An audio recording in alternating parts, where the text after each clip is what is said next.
Welcome to SportsBeat KC, the Kansas City Star's daily sports podcast. It's Tuesday, September 15th. I'm Blair Kerkhoff. Tough opener for Kansas State on Saturday.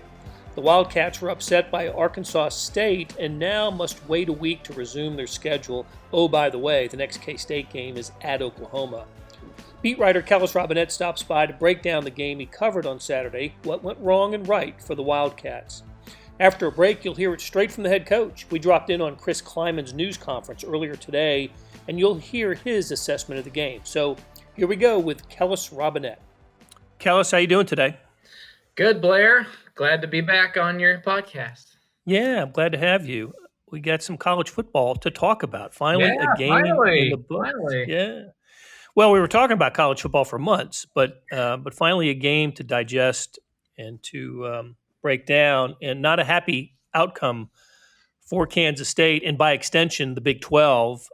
It was like a little virus. Oh, baby, bad choice of words there. But tough day for the Big 12 on Saturday with Kansas State losing to Arkansas State, Kansas losing to Coastal Carolina, and then Iowa State. That was, to me, the biggest surprise of the three was Iowa State losing to Louisiana Lafayette. But let's talk about the Wildcats and what went wrong after things went right for them early.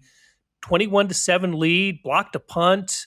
I thought when they blocked the punt right off the bat, it was like, yeah, look, they this is a good time to do it. They're probably taking advantage of a program that didn't get to work against this sort of thing. And but in the end, it wasn't enough, right?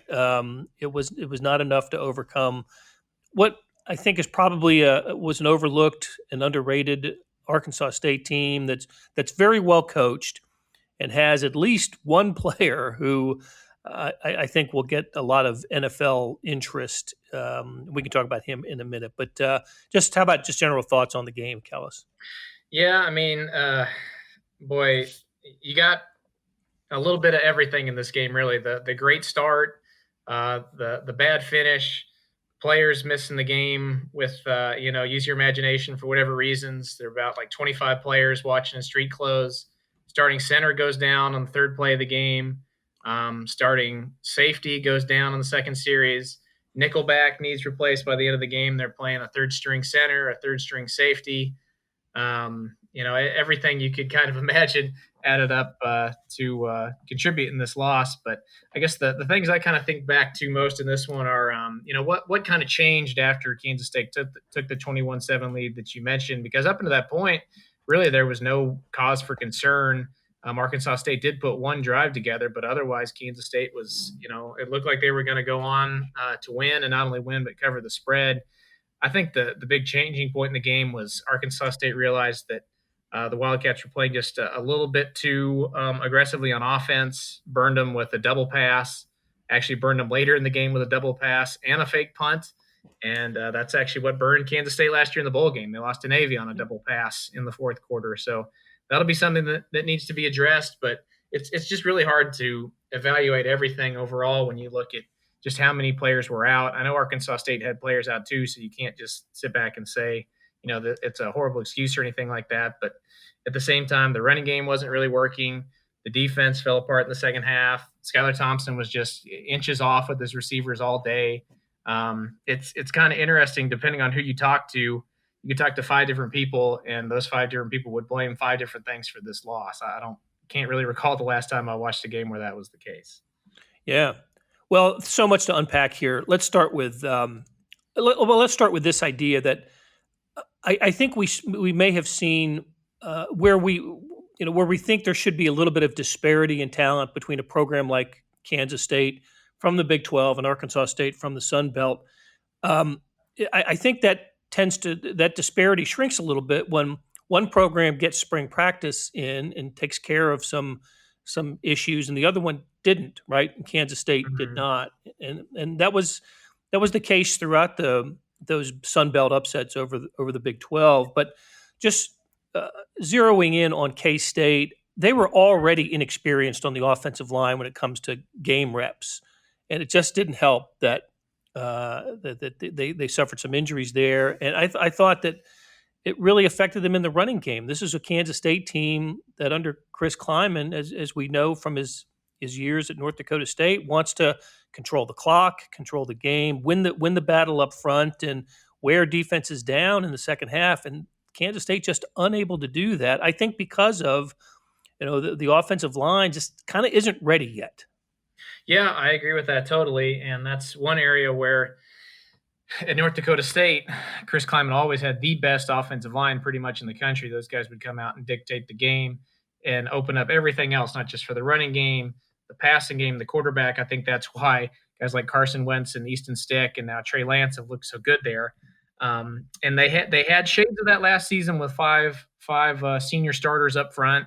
They weren't spectacular by any means, but they were solid. You knew what you were going to get every week. And now you're replacing all those guys. Now, not only are you replacing all those guys, but it seemed like they really didn't know what combinations they wanted to go with. The group they ran out there to start with only played, I believe, 3 plays together the entire game. And then after that, they moved Noah Johnson. He got hurt. He was at center. They tried moving him to guard, and they moved Ben Adler, who was at guard, to center, and they tried that for a while, just switching him. When that didn't work, they pulled Johnson from the game and put in another center. And they were switching left tackles. They were switching right tackles. Pretty much the only guy who stayed in the same spot all game was their left guard, Josh Rivas. And for an inexperienced line, I just don't know, that was maybe the right path to take there. Certainly didn't build any continuity. And it showed because their favorite thing to do is to run between the tackles. And clearly their game plan was, at least on first down, let's give the ball to starting running back Harry Trotter and have him gain 4 or 5 yards. So we're in second and medium and we can work from there. But Harry Trotter only averaged 2.7 yards per run. And there were some stats that surfaced online that showed when they ran through the tackles, that dropped all the way down to like 1.5, something like that. So every time they tried to run behind center, behind guard, they were getting nothing. So basically, Arkansas State found a way to completely negate their favorite play. And if you take away running between the tackles, that's going to downgrade everything else Kansas State does. And I'm not sure if it's completely the offensive line to blame. Maybe it's play calling, because when they did go try to run outside and get a little bit more creative, they had better luck. That's what you saw with Deuce Vaughn when he came in the game and had some good runs. They were all to the outside.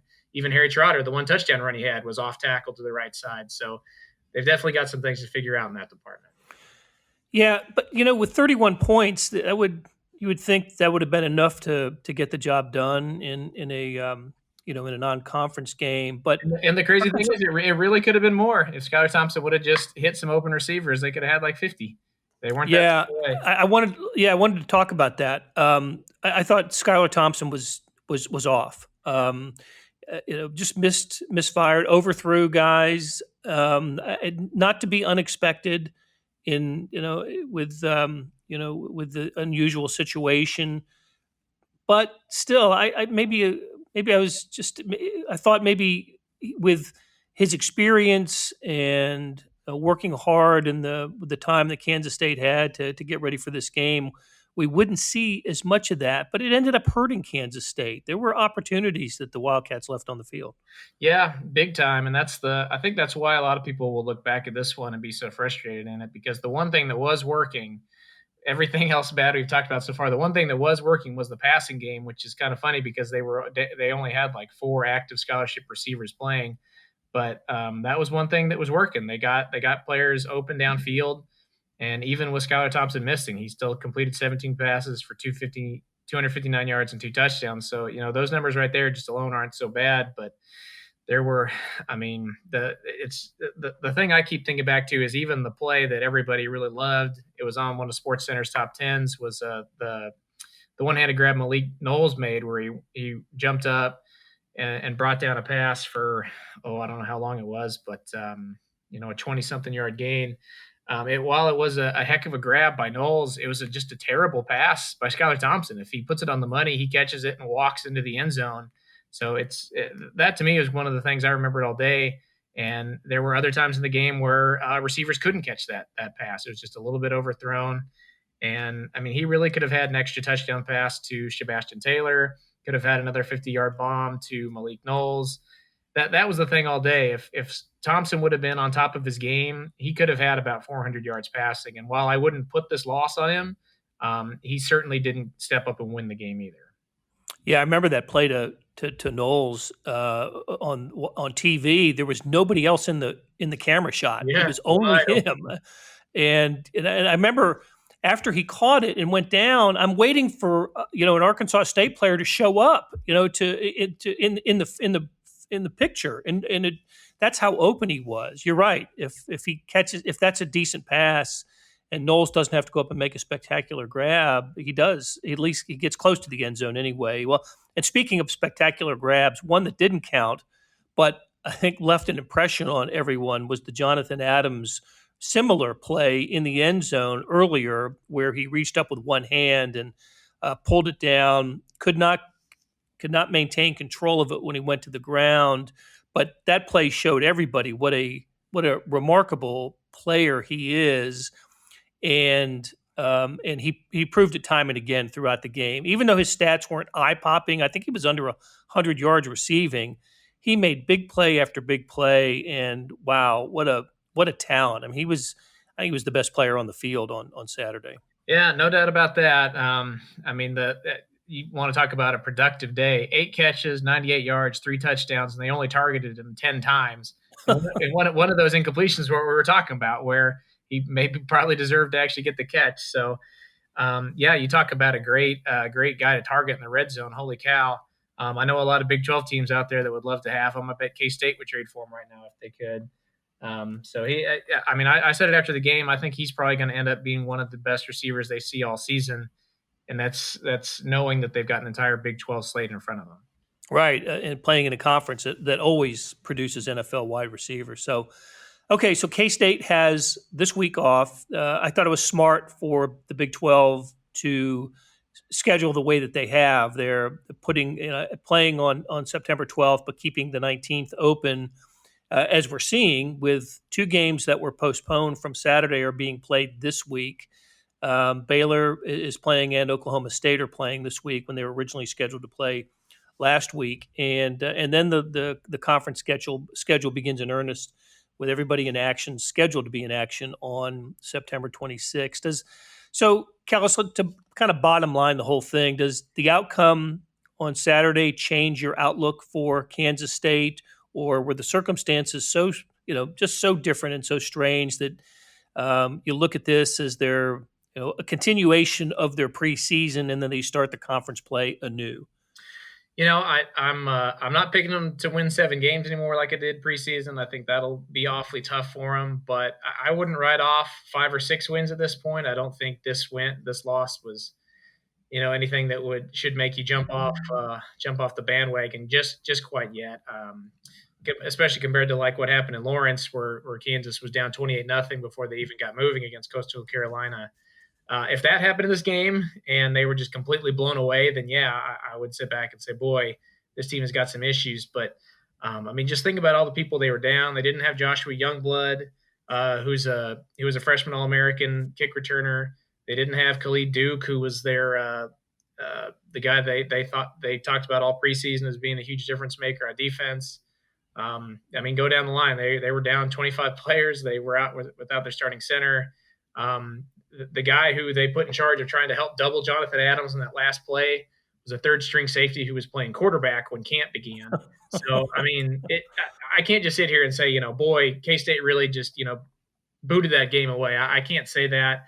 I don't love their chances against Oklahoma after what I saw, but you know what? If they can get all these guys back, find a way to avoid COVID the rest of the season, I see no reason why they couldn't, after those first 2 games, go ahead and still beat TCU, beat Tech, beat KU, beat West Virginia. What did those teams? What have those teams showed us so far that makes us think that K-State can't beat them? I'm not ready to say their season's lost or anything like that, but it does diminish it a little bit for sure. Yeah, well, I think Iowa State's in play as well after seeing the Cyclones on Saturday. What a disappointing loss that is for Matt Campbell and that program. Okay, Kellis, it was great catching up with you, and we're going to take a break, and when we come back, we will hear from Chris Klieman, who met the media later on Tuesday. Kellis, thanks a lot. Yep, anytime, Blair. Hey, it's Blair. We have a special subscription offer for SportsBeat KC listeners, unlimited digital access to the Kansas City Star's award-winning sports coverage. Sign up now for 1 year of Sports Pass for access to all the sports news, features, and columns presented on the kansascity.com site, and it's only $30. That's a 40% savings off our regular rate. Your subscription will automatically renew after the initial term at $50 unless you tell us to cancel. Your subscription helps support the sports coverage of kansascity.com and the Kansas City Star, and that support has never been more important. Please visit kansascity.com/SportsBeatKC offer to get this special offer. And as always, thanks for listening. From the football game, didn't go the way we wanted it to go. A lot of things played into that. You can say COVID played into that. It sure did. You can say lack of spring ball played into that. It sure did. Lack of summer training. It sure did. Losing time in fall camp, losing players, all that stuff. It did. But the bottom line is you have an opportunity to compete. You have an opportunity that you don't know how many opportunities we're going to have this year. And we talked about that. Are we going to play 9 more? Are we going to play 2 more? None of us know this. So when you have the opportunity to compete, you have to take advantage of your opportunity in your moment. And I thought Arkansas State, you can tell they played a game. They were much better prepared than we were since they'd played a game, and they outplayed us. Our guys have to learn from that. Our guys have to learn that if the first guy goes down, the second guy goes down, third guy goes down, it doesn't matter. You're wearing K-State, and you have to make plays. And we didn't make enough plays. Young guys that played, to older guys that have played, to new guys that haven't played.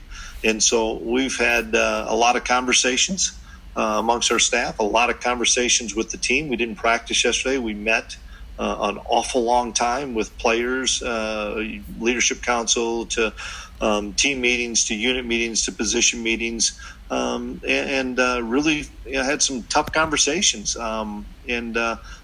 I believe moving forward, there's going to be some positive things coming out of those conversations, mainly because we don't know what 2020, none of us do, and none of us have a crystal ball to see what's going to happen the rest of the fall of 2020. But we need to be better, bottom line. So we'll open up for questions.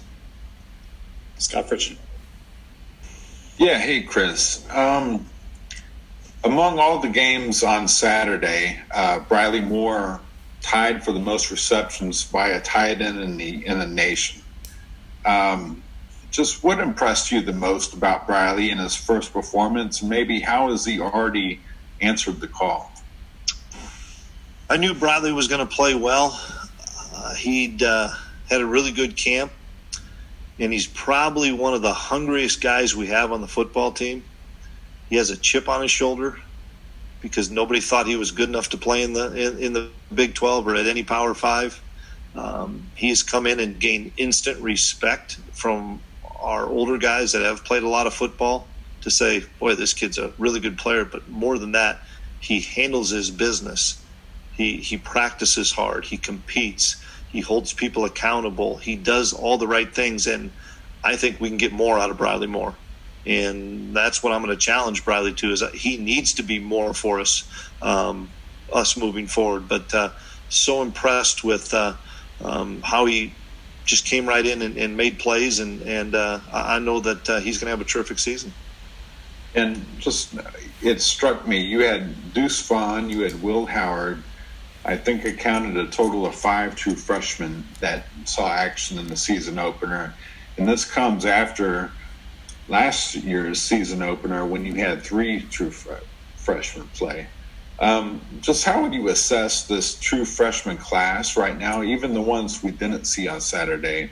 And could you see an uptick in true freshman production during this season, unlike any other? Yeah, that's a great question. Very pleased with the athleticism and the knowledge of the freshman class. We're a long ways to go in our maturity level with the freshman class. Not that they can't get there to have more guys help us, Will Howard's a really, really mature kid. Deuce Vaughn's a really mature kid. TJ Smith played a little bit for us on Saturday, very mature. I can't think of all the freshmen that played, but to play the game at the Power 5 level, you have to have great maturity and great discipline, and that's difficult for an 18-year-old.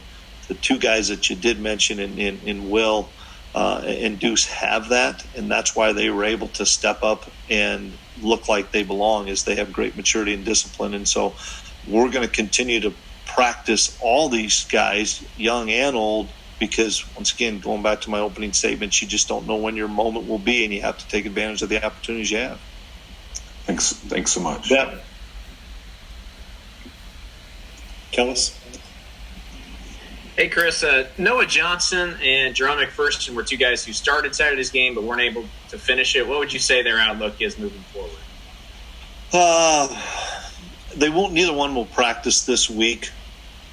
It's not season ending for either one, but it'll be a week-to-week basis. Both guys that had terrific fall camps, both guys that we were all counting on, and unfortunately both guys did get injured early on, and which allowed other people to have the opportunity. But we're a better team with Noah on the field, and we're a better team with Jerron on the field. And I was curious, when you went back and got to, rewatch things and take it all in, how would you rate the way Skylar played, putting up some pretty good numbers, but also barely missing on some of those throws? Yeah, he needs to play better. He knows that. He made some really, really good throws, made some really good reads. He was banged up. I think everybody saw that in the second half. But Skylar will respond, and everybody needs to play better. It doesn't matter if you're an O-lineman to the quarterback to the safeties to linebackers, D-line. Everybody does. And so we all need to improve. Derek? Yeah, Coach, it was said that Tyler Burns would maybe be one of the backs to get a lion's share of the carries, and it didn't really turn out that way. Was there anything that happened that prevented that from being the case? Nothing in particular. I think it was more Coach Mess and Coach Anderson and how the game was being played out. And then in the second half, we weren't playing with a lead, so we had to probably rely on throwing the football a little bit more than what we wanted to. We weren't having great success rushing the football, especially inside. So we thought that Deuce, and I think everybody saw that, is a really effective running back on the perimeter. And we thought he gave us a better chance on the perimeter with all the backs that we had. And so nothing that anybody did. It's just kind of how the game played out. And with your safeties, you're kind of dealing with some injuries, not with just Jerome McPherson, but Wayne Jones as well. Is there any others that you're going to really try to ramp up and get ready for conference play? Well, another guy that we were counting on that wasn't available was Ross Elder. Ross has had a terrific camp and has played some football for us, so we hope to get him back in the near future as well.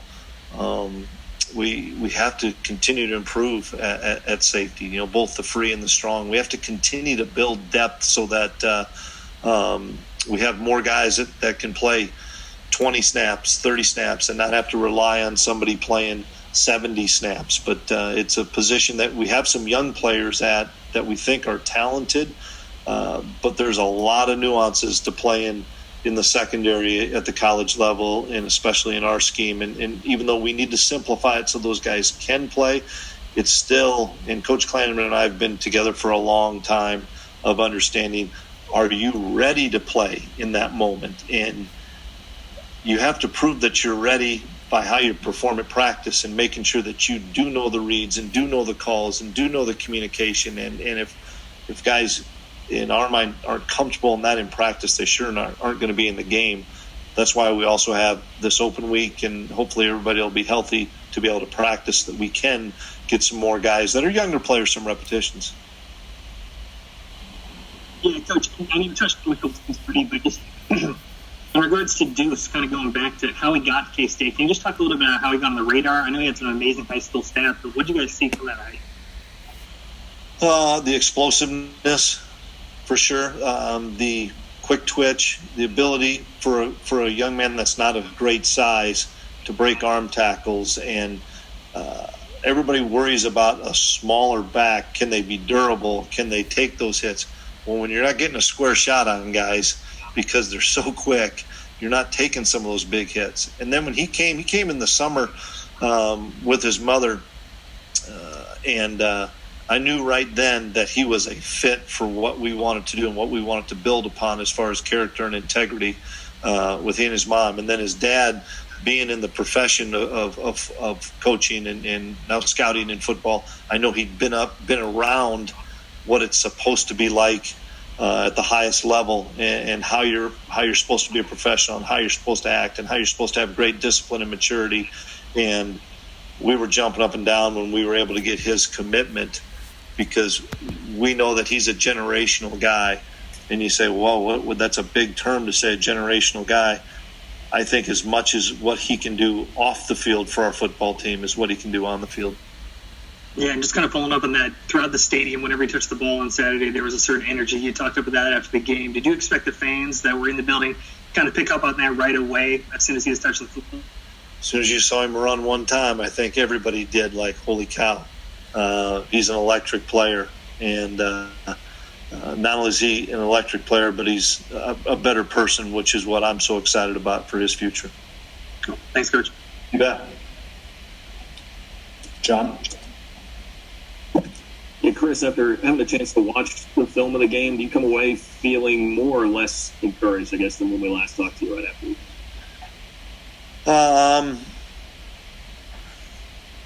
It's a good question. It's hard for me to answer. Still disappointed, still frustrated in a number of things, but I have to kind of pause some, because this is just one of those years, John, that I just don't know. I mean, to think that you're going to be out as many guys potentially as you are because of COVID, or to get guys back for 2 days and they have been out for 14 days, and then they're going to practice for a couple days in practice. I'm not saying any of those things are excuses. They're not. We need to be better. It's just from a management standpoint, from the head coach to the assistants to the players, you don't know who you're practicing with on a daily basis. Offensively, you don't know who you're working with in the O-line. You don't know who you're throwing the ball to. You don't know if that corner or that safety, if that's the same guys. And so that's what we're dealt with. And I wish you'd say, well, we're going to get everybody back and everything's going to be fine. I don't know. I don't think any of us know. And so, once again, there's no coaching 101 for this. I've talked to some head coaches around the country that we're all dealing with the same stuff, and nobody has the exact answer. This is how you're supposed to do this. And so we're just going to keep learning on the fly and coach the guys that we have for that day really, really hard and really well, so that when they have the chance to play, they're ready to play. And we may have that guy, and 2 days later, get him ready, and then he's gone.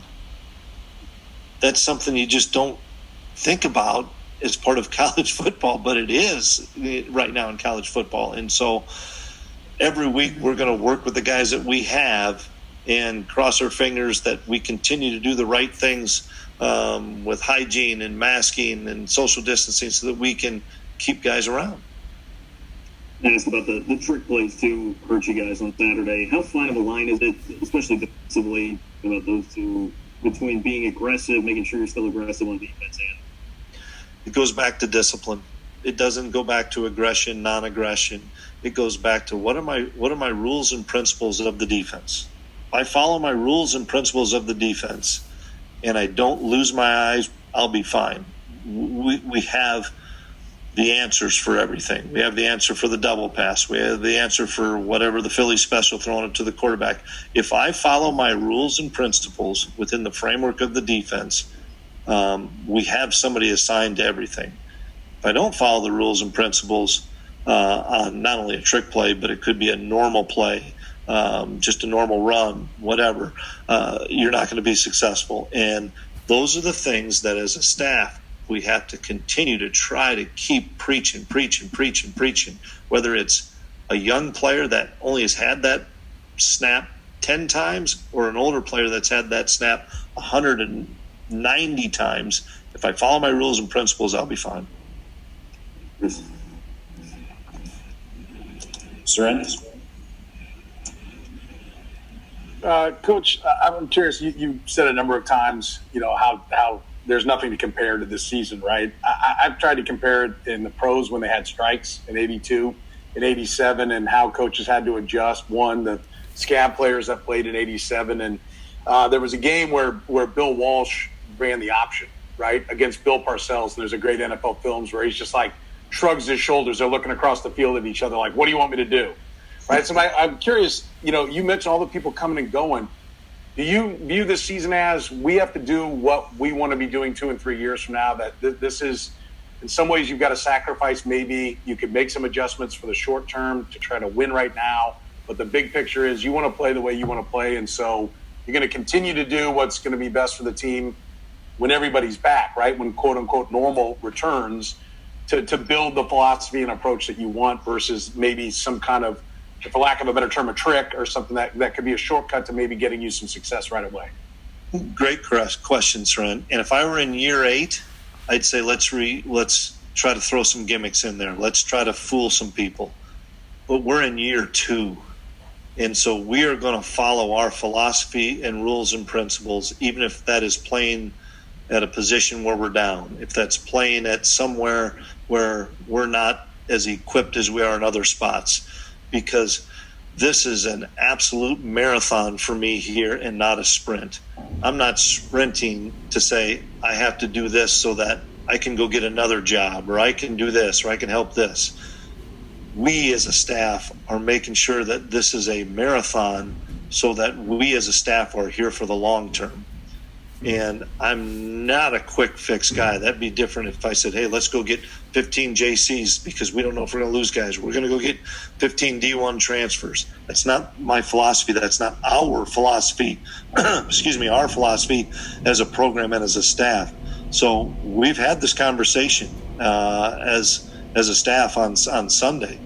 Do we get to the gimmicky? Do we do this? And we all collectively as a staff said, this is who we are, and this is who we have been at a previous institution, and we aren't going to change that. And so are we going to maybe take some lumps periodically this year? We may have to, because I don't want to say come spring of 21, all right, let's go back to what we wanted to try to do, because now I think you've lost a ton of time. Hope that answers it. Yeah, absolutely. And then this is now your second year, right, playing up in a bigger league versus a lot of experience playing where you kind of have that opportunity to point to the big boy, the Big 12 team that was on your schedule. I'm curious, just now having played several of those games, I know I think it was Nichols last year. You had some games where you were the hunted, for lack of a better term. Anything you've taken on that you've noticed is different or maybe surprising about being the big dog when the smaller school comes into play that maybe you didn't see from the other side? No, because I did see it from the other side, so I caution the guys all the time. Football is football. It's why Bradley Moore played so well. Bradley had a chip on his shoulder. He wanted to experience Big 12 football. Some guys just want to be on a Big 12 roster as opposed to playing big boy Big 12 football. And I'm a big believer, and you guys have heard me say this 1,000 times, football is football. And it doesn't matter what school you're at, where you're from. If you're a 5-star to a no-star like Carson Wentz was, you have an opportunity to play, and you get a chance to play this great game. If you don't have your A game, you're going to get beat. And we know that in the NFL. You guys see that in the NFL every Sunday. But it's no different in college football. And in an era right now where you don't know who's going to be around for game 1 to game 2 because of some of the issues we're dealing with COVID, I think it really levels the playing field in the fact of I wouldn't want to go into a game saying, oh, these guys are out 9 of their starters due to COVID. So I think guys would relax and say, oh, well, this is probably going to be a cakewalk. You're going to get beat by the backups. It doesn't matter, because if you have a chip on your shoulder and want to prove somebody, you're going to do that because there's so much parity in the game of football. And then just a kind of a housekeeping question. You mentioned that they had the game in advance, and I know this wasn't the schedule you set out to, and beggars can't be choosers, right? You mentioned how thankful you were to get to play the game. But just so I'm thinking forward, would you ever schedule a game with a team that's played a game before you for your opener if it weren't a COVID time, or is that something you would? You would rather not. You would rather not, but it depends. Is it a 12-game year? Then somebody can add a game that's from a different league, or I don't know. Just like everybody else doesn't know in the distant future what's going to happen with week 0. Is that going to be a week that a lot of people play, and then you're kind of stuck? Because sometimes those week 0 games become, hey, let's get a game going, and then you've already got your schedule, and oh shoot, the team you're playing in week 1 gets an opportunity to play in week 0 for a money game. They're going to do it. So typically, no, you wouldn't want to. You'd want everybody to be in that first game. You bet. Thank you, Coach. You bet. Thanks, Ron. Last one right here, Blair. Hey, Coach, I just wanted to know to what extent spirit and confidence was shaken by Saturday's outcome, and if you had to spend some time just working on that the last few days. No, probably going back to all the things that we've been asked with other questions of spirit and things like that. No, if you're not ready to play, you're going to get beat. And not saying we weren't ready to play. I thought we had a good week of preparation. But in the same respect, there's a lot of good football players across the country at every level. And so you need to play really well with whoever you have, or you are going to get beat. But we've had a lot of conversations on the football team over the last 48 hours about what we all can do to be better. And that's just not on the field. That's off the field. That's doing the little things right. That's making all of our meals, getting to our tutor sessions on time, being respectful in the academic center, being respectful to our athletic trainers. All the little things, in my mind, come back to bite you. And it's easy to talk about it after a loss, but all the little things that you don't do correctly from a discipline standpoint can come back to bite you. And some of those things, not all, but some of those things did on Saturday. So probably more of an awakening, not to our coaching staff. I think our coaching staff knew that some of these things could happen, but to an older kid, a younger kid, that we got to tighten our ship a little bit here. And that's the challenge to our guys. And I'm excited because we have challenged those guys. And I'm looking forward to seeing how guys respond, not just in a week. You don't tighten the ship in a week, but over the next 3 months, whether that's 2 games or 9 games. That'll do it for today. Thanks to our production staff of Derek Donovan, Randy Mason, Beth Welsh, Jeff Rosen, Chris Pickett, and Savannah Smith. Tip of the cap to Kellis Robinett for stopping by and talking Kansas State football. Links to his stories can be found in the show notes and on kansascity.com. Hey, earlier in the episode, you heard me talk about the Sports Pass offer. It still stands and still a good one, $30 for a year's worth of sports coverage, and that includes Sports Extra that comes with the e-edition. There's more than 50 additional pages of national sports coverage today. Well, here's an even better offer. Buy the entire Kansas City Star product. Sports, news, features, commentary, and analysis, the whole thing. You get all the stories written by my talented colleagues, plus additional news, sports, and business coverage with the e-edition. The details can be found at account.kansascity.com/subscribe. That's account.kansascity.com/subscribe. And whether it's the Sports Pass or the full subscription, you're getting and supporting the best sports and news coverage in Kansas City and helping us produce programs like SportsBeat KC. Thanks for listening, and we'll be back on Wednesday with another episode.